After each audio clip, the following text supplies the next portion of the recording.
Unlike a lot of these films, one of the things that we set out to do was to try to make this real. Jama felt very strongly he wanted it to be natural. He didn't want anything artificial. And he had said right from the outset, he only wants to use visual effects in places that we can't do practically. There is no book on how to do that. All the people that did the special effects, you know, they worked their ass off, like experimenting with different types of wax to get the feeling, because I didn't want to go with the easy route, which just been like CG. There's very little pure visual effects shots in this movie. Most of the visual effects are what we call enhancements, subtle little things that you would never think were a visual effect. Jama really combined visual effects with practical effects. So the actors aren't just kind of acting to a green screen, they're actually seeing and doing things that, you know, they're really reacting to.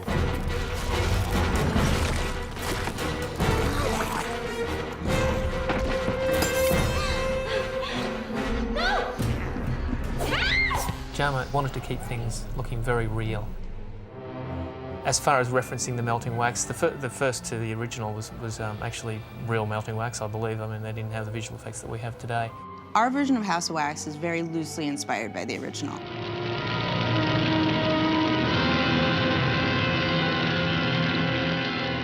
House of Wax is based on the old Vincent Price movie, but we are sort of reinventing it. It is Kathy. It's Kathy's body under the wax. I knew it. I knew it all the time. There's an element in the original where a bad guy encases people in wax. That kernel of the concept we kept with us. The idea of this wax museum, and inside the museum are wax sculptures that really are kind of corpses that are covered in wax. So that's what we've kept.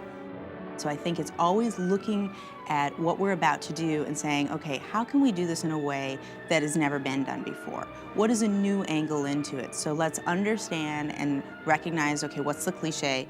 Okay, now how do we not do that, and how do we do something completely different? That's like a testament to, like, you know, trying really hard, you know, like the effects people and the art department people and the visual effects then taking over, you know, to making it look even better.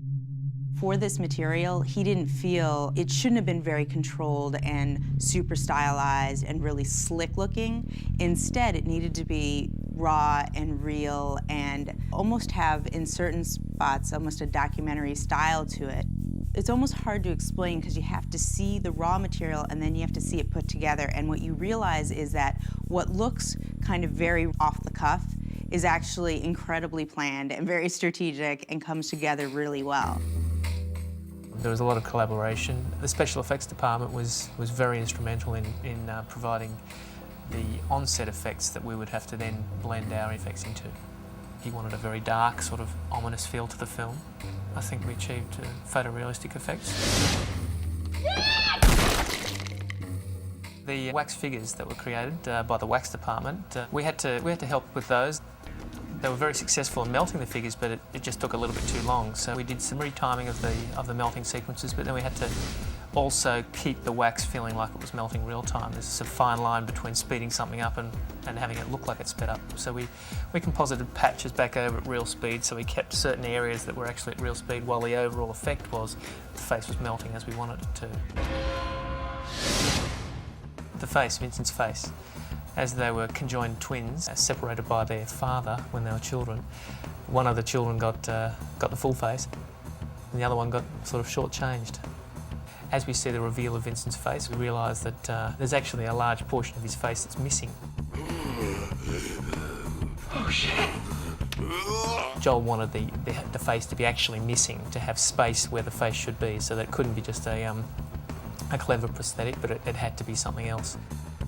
The only way to do it was to do a full-on visual effect. So we actually had a full half of a green face for the actor.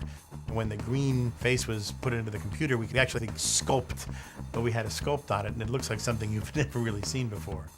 It was textured and shaded and lit to match the scene, and then composited in and blended into the face. So as you see the reveal of Vincent's face, you see that there's a piece of his face missing, and it's shocking.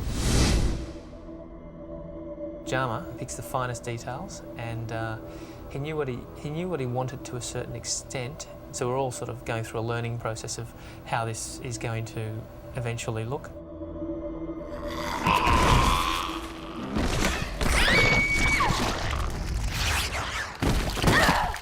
But a melting house had to evolve as well. So we're all sort of going through a learning process.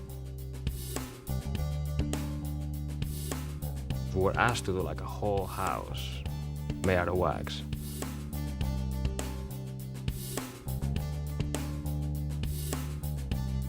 And if that wasn't enough, then we were asked to melt it. Hey, where's that house of wax? The visual effects in this picture deal predominantly with a melting house of wax, something where you dream about and then you say, make a house melt.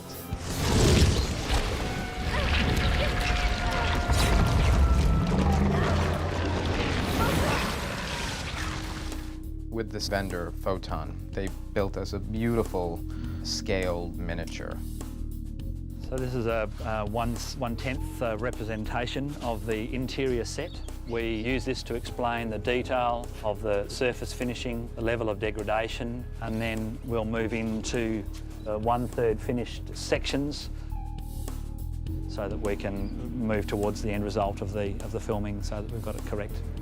With visual effects these days, it's always a case of incorporating the physical and the CGI.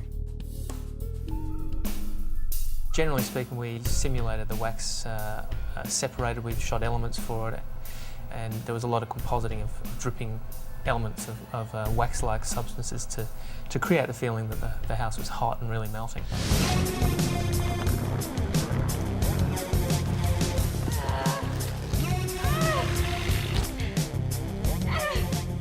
That's where the movie, I think, became really tough for everyone. The effect of the melting house, I think, works very well. We shot miniatures with a lot of dripping action on them anyway. We composited a lot of drips just to bring it to life, you know, to create exactly the sweet spots that we wanted. There's no technique on how to make wax, you know, look like it's melting. I mean, yeah, you just put heat on it, but if you put heat on it, you melt the actors too. You know, like the amount of heat that you need to melt it is so great. Our special effects team has been experimenting for months with different forms of wax because we found out that wax itself, when it melts, is not really that interesting. A melting house of wax is sort of a concept that's fairly broad. There was a lot of discussions about what the wax should actually look like. And it was a lot of testing, and it was a lot of meetings. One of the main challenges of making a melting house of wax is that everyone has a different idea of how a melting house of wax should melt. Nick, the wall. Should it be hot? Should it be thick? Should it be transparent? Should it be opaque? Should it be a bit more viscous than real wax? Because real wax, you know, can look a bit water-like. So there's a lot of discussions on arriving at just the right texture to create movie wax, if you like. The last 10 minutes of the movie happens while the house is melting. So basically, we have to hold that state is between solid and liquid for 10 minutes. That was something it wasn't really explained on the script. So that's one of the aspects that if you would have to like compare the old movie to this one is worth watching because of that, you know, because I think we really pushed the envelope in that aspect.